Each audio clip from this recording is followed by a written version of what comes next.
Hello, listeners. We are your co-hosts, Janine Bailey and Marie Quigley, for the Empower World Coaching and Leadership Podcast. Empower World brings guests who are making a difference to the world to inspire coaches and leaders who lead with mind, heart, and soul.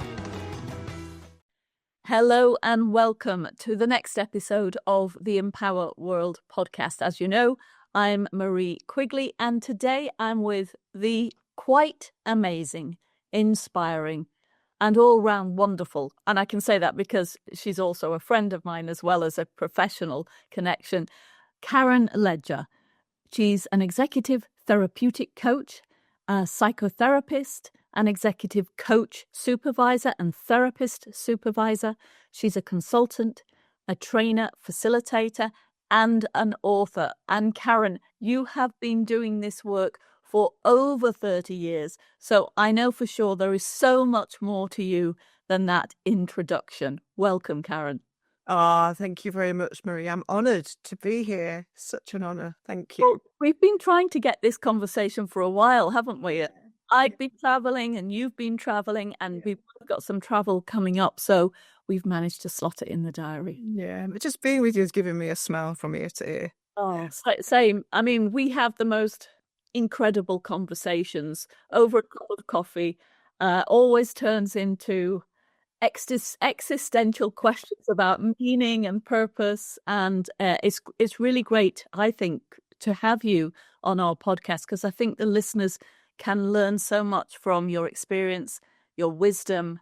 So how about we begin by you sharing a little bit more about who Karen Ledger is? Okay. Well, I've always worked with people from leaving school at 16. I am neurodiverse, I'm dyslexic, so I left school with minimal qualifications. It was undiagnosed, nobody really paid attention. And I went into nursing, and I had a passion for I've always had a passion for fairness and what's right for people. And I saw quite a lot that wasn't right even then, in the NHS. And also it's quite confining. I felt like I couldn't be as creative as I wanted to be. And I'd already been told when I was at school that I wasn't bright enough to be a social worker, and that stuck. And I just sort of dug my heels in a bit more. And I went to work with older people in residential care as a manager. Okay. Where there was a lot more creativity. I could be much more creative. And you could, working with older people, because it was such a deprived service, you could make a lot of change by not doing very much. And we set up a career structure for support staff. I mixed elderly with children and families and toddler groups. And it was just really, I was trying to be as creative as I could for older people to be integrated. Anyway, I could go on about that, so I won't. So then I did a CQSW, which was a social work training. I managed to get to university. I managed to get to Hallam University. Okay. And that I had a full salary for 2 years. And I just felt so privileged, took off and did placements elsewhere out of Sheffield. And eventually, through that world, ended up in HIV and sexual health, where, again, there was a lot of room for creativity. Because, this was the early 90s. And I realised as a social worker, I didn't have enough. So I started to train as a psychotherapist, because a lot of what clients were bringing were psychological issues. They were living in secrecy. It was really tough. And also there was so much that the clients were doing for each other. So I wanted to support that in the best way I could. And I started a 4-year training course in psychotherapy. And then I moved out into independent practice eventually, about 1995. Wow. And also alongside that, I worked as an expert witness in catastrophic injury, using nursing and social work qualifications. So, which would push me onto an edge, a learning edge, a capability edge, every edge. But I learned so much from that work about clients' experience. And also when I was working in the public sector, I learned a lot more about leadership and, how I felt it should be done. And I think because I had such poor leadership mostly, when I got a really good leader, it was so refreshing, so freeing, and it was just it made the world a completely different world with a good manager and a good leader. So that's where my interest in leadership came from, and also because I've been a leader and realised how hard it was, how alienating it could be, how lonely it could be, and how tough to tell people tough things.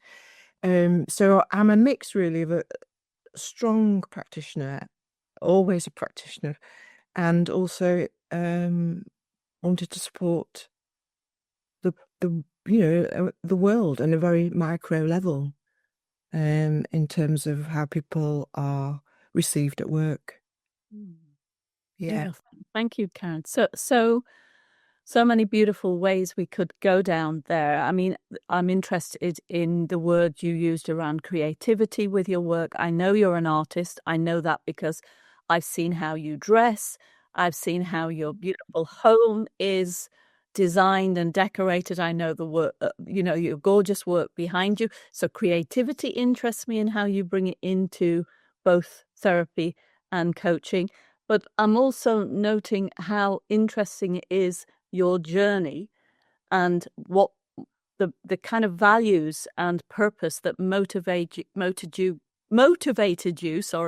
to make a difference in the world in your unique way, and how that kind of took you on a path and stretched your edges, and push you out of your comfort zone, because this work really matters to you.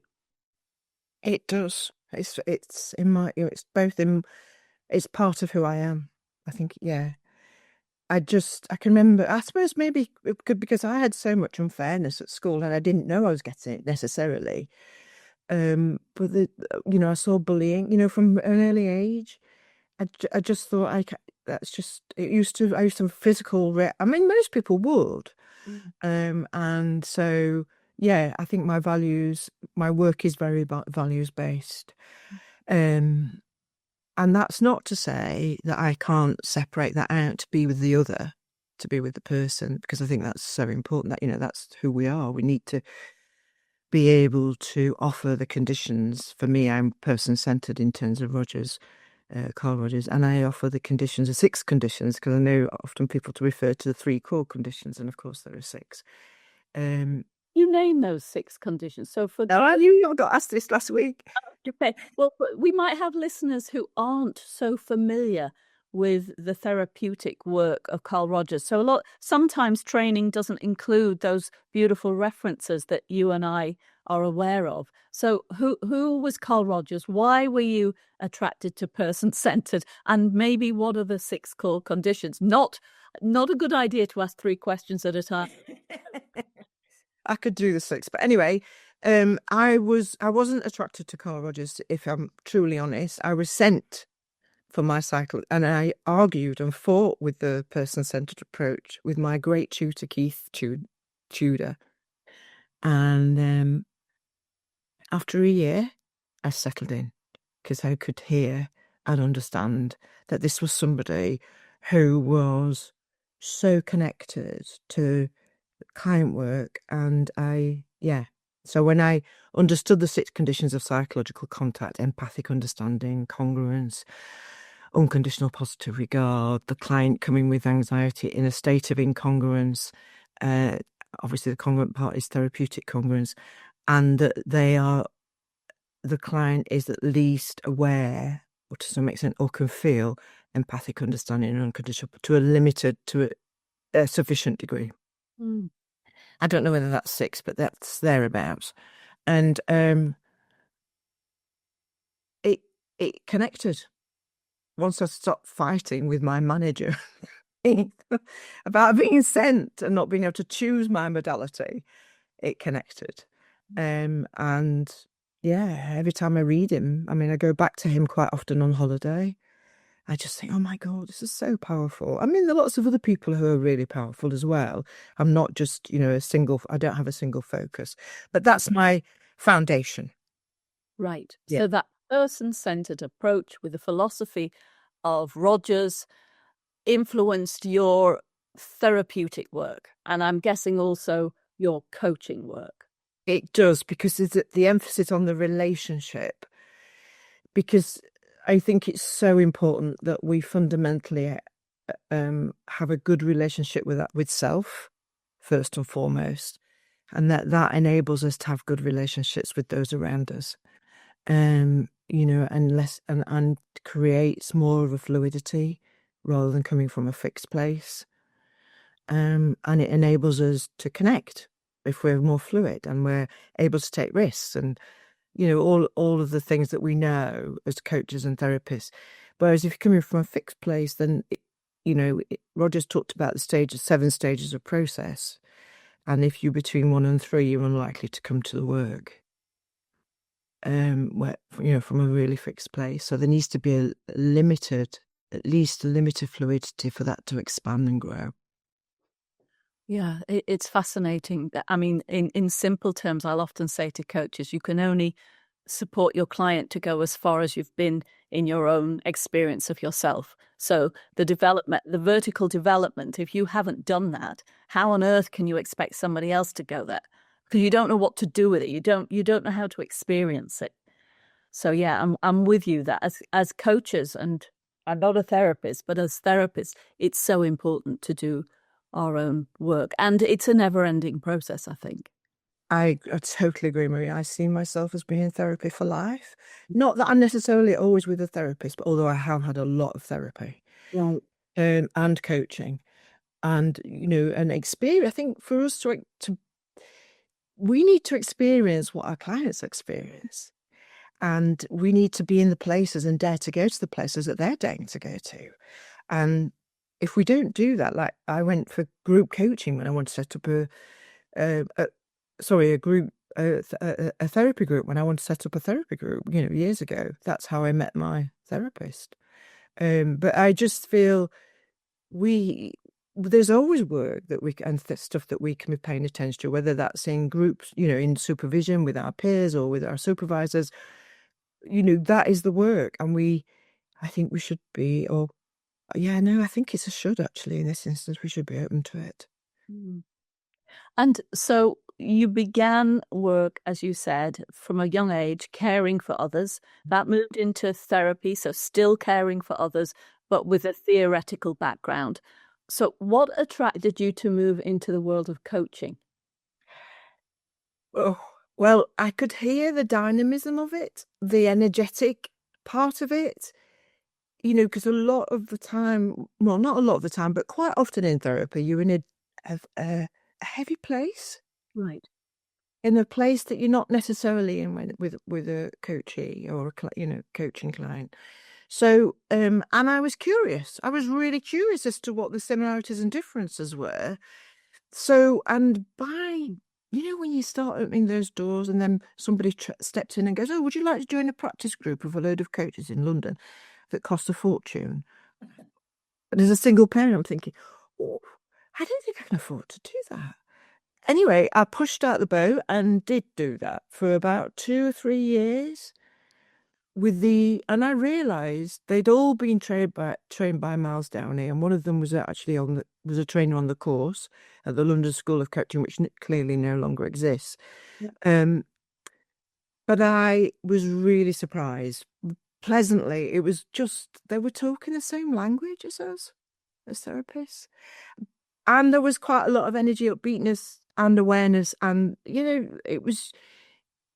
Yes, it did feel different to being in a room full of therapists, and I liked it. I really liked it. I wasn't prepared to move away from therapy, but I wanted to incorporate coaching.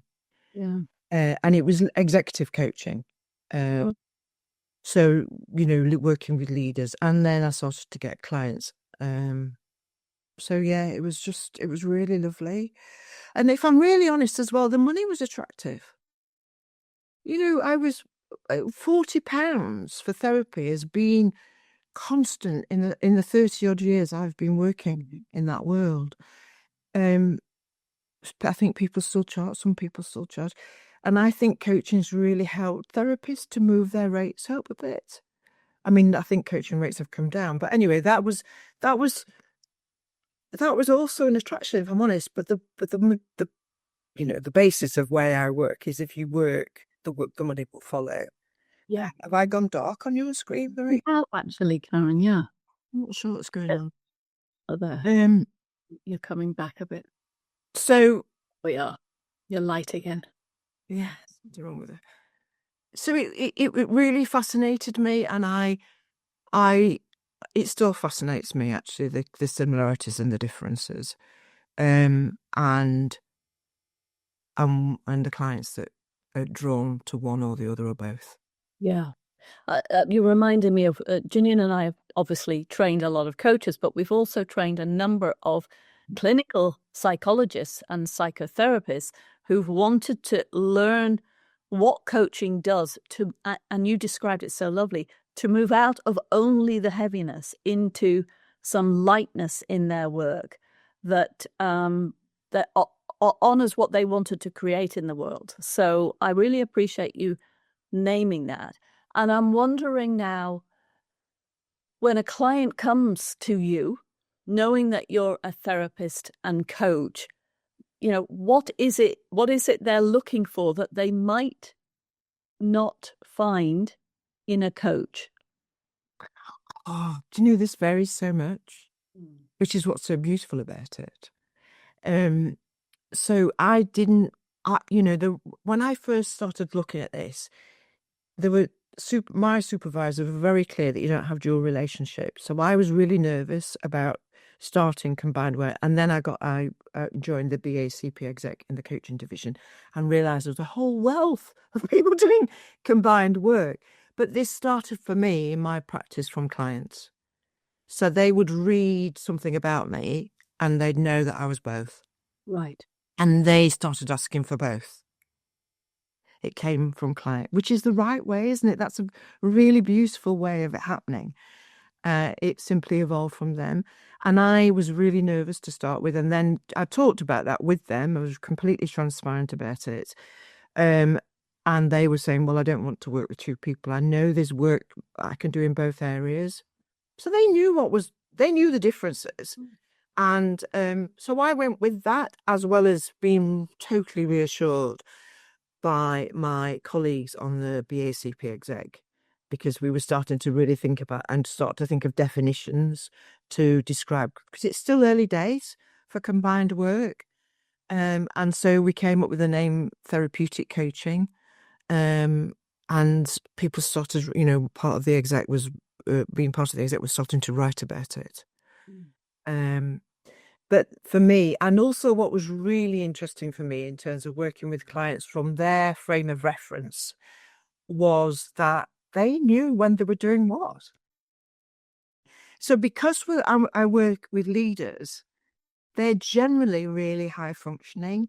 And given that level of high functioning was enabled them, I think, to discern where they were when they were. And was there any difference when you decided to bring both types of work to your clients, or they came to you knowing that you offer both?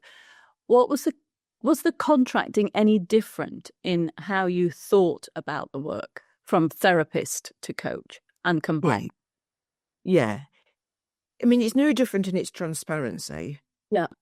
But obviously, if you're working in a combined way, I will talk about the differences between coaching and therapy. And as I say, they usually know. But just so that we're all clear, I talk about that. And also I'll say to them, when we get to those stages, if we're doing combined work and not separating out coaching from therapy, which these days I do less of, people start in one area and move into another.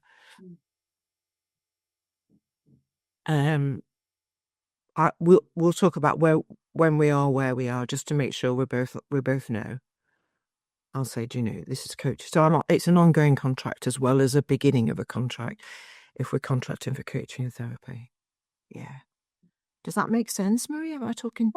I think so. I'm just wondering about when a client, for example, might need an empathetic listener rather than somebody to challenge them and, maybe be provocative around the thinking, how do you determine, or how does the client determine, and what are the conversations around? This is what I need. This is what I don't need. There's a lot of questions coming up for me about that. So quite often, I'm thinking of clients at the moment that I'm working with, they will often say what they're bringing to that session. So they will start the session, because I suppose because I've set up this culture, they will start the session by saying, I need to focus in this area around my leadership, and I want to focus on this because something's cropped up personally from my history. There's a sophistication about it, really. And it's very different to when I'm working wholly as a coach and wholly as a therapist. There is a different there. What's the difference? I suppose phenomenology is different. Yeah.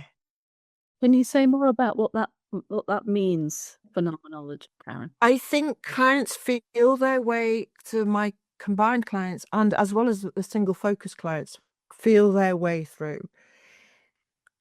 Often I'm with, if somebody wants, so for example, one client I'm working with at the moment started off knowing, because he was so ill, that he needed to start with the therapeutic work.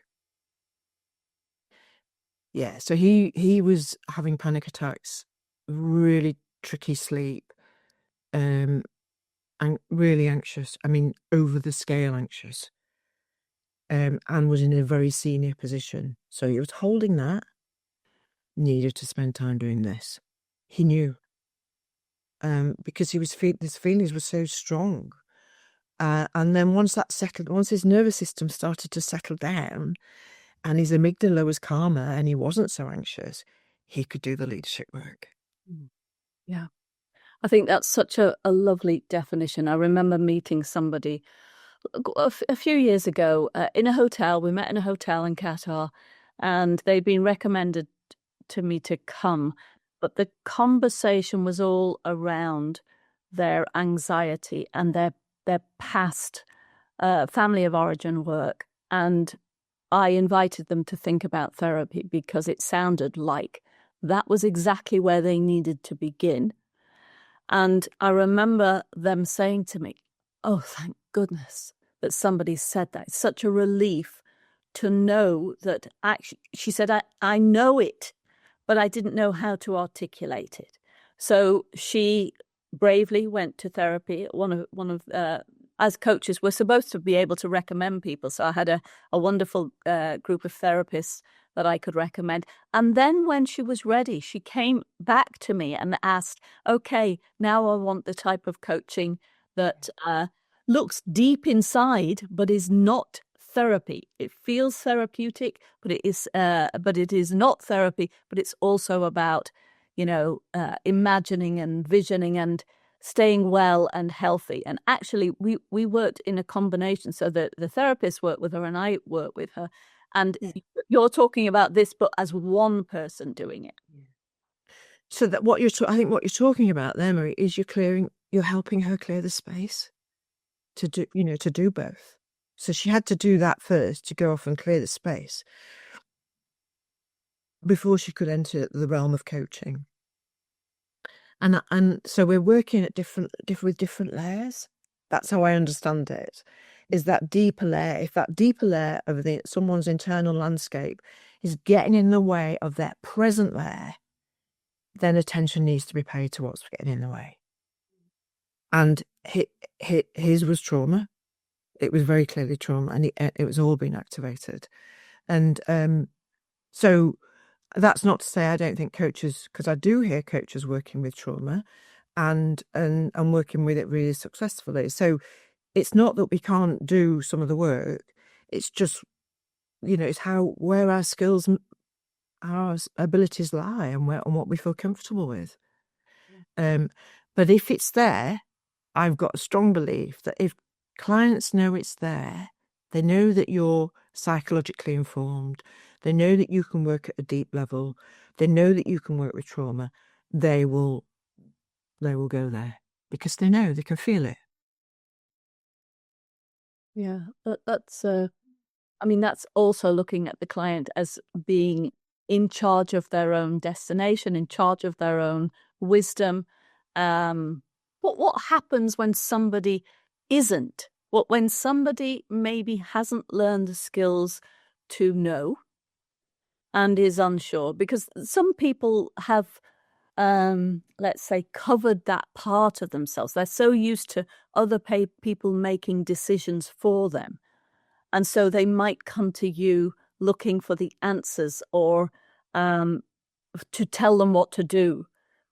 How does that manifest itself in your work as a combined coach therapist, Karen? I mean, I can't think off the top of my head.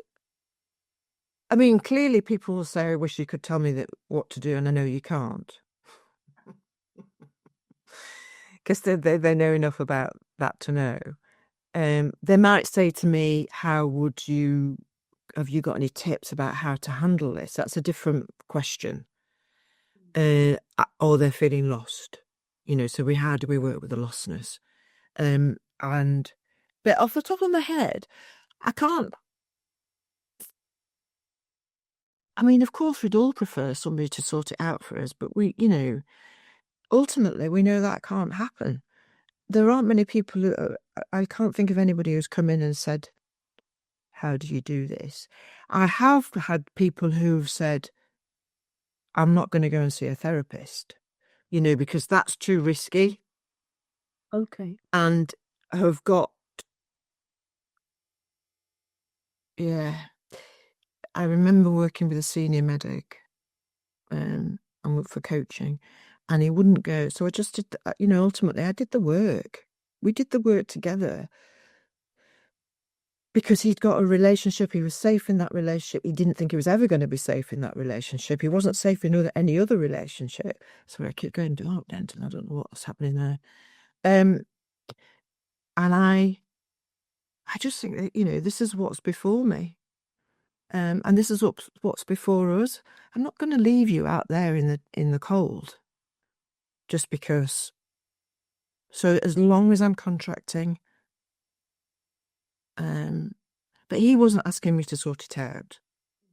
Yeah. There was a lot to sort out because his job was on the line. And he was taken out of clinical practice. So there was a lot to sort out. So there was more direction because we were given direction from a clinical assessment process. Yeah, that's interesting. I appreciate what you said about, sometimes we'd love other people to sort it out. And I think it feels like that sometimes. But actually, very rarely do we take people's advice. And Does it? Oh, and when we're working with somebody who is brave to ask the tough questions, is strong enough to be the mirror to reflect back what we're noticing, then our own answers emerge, and it feels so much better to make decisions. Yeah, I mean, actually, I do catch myself saying that will be, that will be my way of doing it, not your way, and my way won't be your way. That's just because we're two separate people. So let's try and find your way. It might take a bit longer than me, likely as not. And it's going to be your way. It's going to be a lot stronger if it's your way. And for coaches who are trained on useful models that support the focus on coaching, but are looking to do deeper work, yeah, what advice would you have?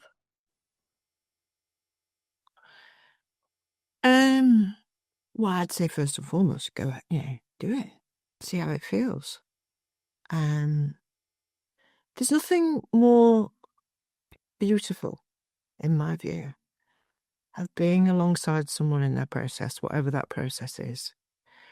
And, all the models and all the different strategies and techniques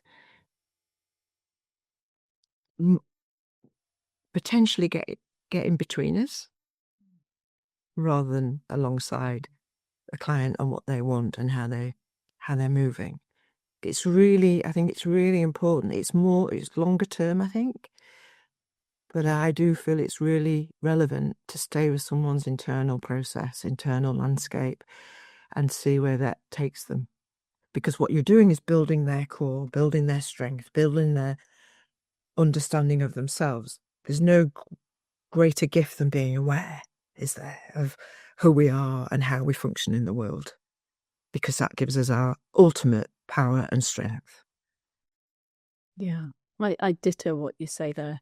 And you'll often hear the difference between therapy and coaching is that therapy is short-term coaching is short-term and therapy is long-term. And I couldn't agree less with that. I know you don't agree with that because you've got clients that you've had for 6 years or longer. Yeah. Yeah. And I think that if you're doing developmental, transformational work with someone, then that is different to having somebody work with you for 6 or 10 hours who wants to achieve a specific goal. Yeah. And there's an absolute place for that. There's a necessity for that. Yeah. So that I think I'm always challenging that difference that a lot of training schools say coaching is short term. It doesn't have to be. And as you said, it's that relational piece that can deep it so much more than the models. The models are useful. The competencies are useful. Let's get them in our bones. Let's understand the ethics around how we work. Yeah. It's important. And still, it's that relational piece that makes such a difference that you've just described. Yeah. I mean, I do use models, particularly if an organisation's directing me in that way. And I'll offer some, if somebody's stuck, I might really, that's a time when I think, a model might help, or the flip chart might help, or what, something might help that's outside of her or him. And generally, if they're in flow, though, they don't need a model. They're doing the work themselves without anything else. We've co-created the process, and that's when you see people. It's a bit like training. Why bring in an exercise when they're already doing the work? That's so much for me. That is so much more powerful. But I'm not anti-model or anti-technique, and I think I can see a real place for them, and that's something we can all explore and see what works and what doesn't work. And it's a very personal thing at the same time. Yeah. And so I know we're coming to the end, and this has been a fascinating conversation, Karen, as always. How do you think about your own personal development as you're going through the years? How do you choose what's going to be most useful for you, keep you fit for purpose? What kind of practices do you have? So do yoga. I don't look forward to you. I hope my yoga teacher. Well, Rebecca, I have to confess, I don't look forward to it, but the difference when I've done it. And I have to have her have one-on-one yoga because I know I wouldn't keep the discipline. It's a bit like Ramesh. I can remember him listening to him on the radio. He said, "Why don't we continue to do things that we know are really helping us?" So I try and have a balance. I love walking. I love walking. I have an outdoor practice. And use nature as a complete resource. And I know that I always need to get out. I love relating. The people that come in are usually in for life, even if they don't stay for life. And I'm completely nourished by travel and food. I love cuisine. I have a number of different, on a professional level, a number of different supervision streams. and I've got peer supervision. I pay for my supervision, and I pick up other supervisors when I'm doing different types of work. If I feel like writing, I've got, writing supervisor. And I often go and do these days, because I've done a lot of fundamental work, therapeutic work.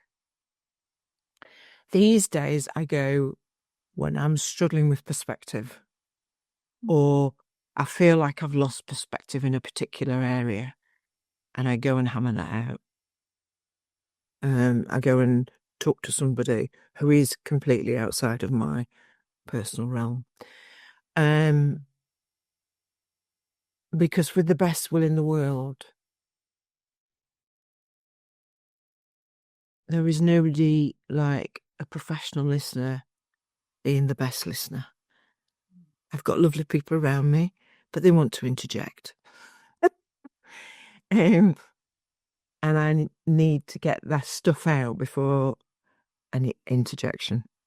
I think that's hard for people that aren't trained and qualified in our world. And I think sometimes that's hard for even people who are. Yeah, I do. Depending on how they're activated by it. Absolutely. Yeah. So that, I don't know whether that answers the question, but I try and hold a balance. And sometimes I fall off. I slip off. I think, oh God, I need to get back on it again. Because that feels to me part of being a human being. Absolutely. And as we said at the beginning, this work is never ending. And you've been doing this therapeutic and coaching work for a long, long time, Karen. I can see how much it matters to you, how much you love it, how much you're doing in supporting others to come along the journey, those that are coming after you with your research and your papers and your writing as well about this.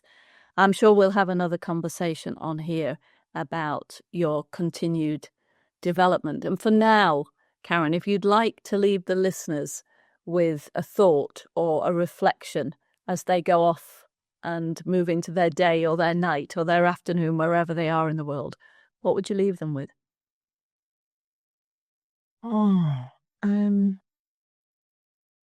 Well, I think it's from Shakespeare, and it's just gone out of my head, in my dyslexic moment. But to thine own self be true. Beautiful. What a wonderful way to end this conversation. Karen, thank you for your time. Thank you for your wisdom, for your creativity. I want to have another conversation with you about that creativity because it's so profound in your life. I'm grateful to spend the morning with you. It's gone so quickly. I'm sure people that have desert island discs must feel like this. It's just flown. Thank you. I hope it makes sense when you play it back. Thank you, listeners. We appreciate you listening in. As always, if you like it, share it. If you've got comments, we want to hear about it.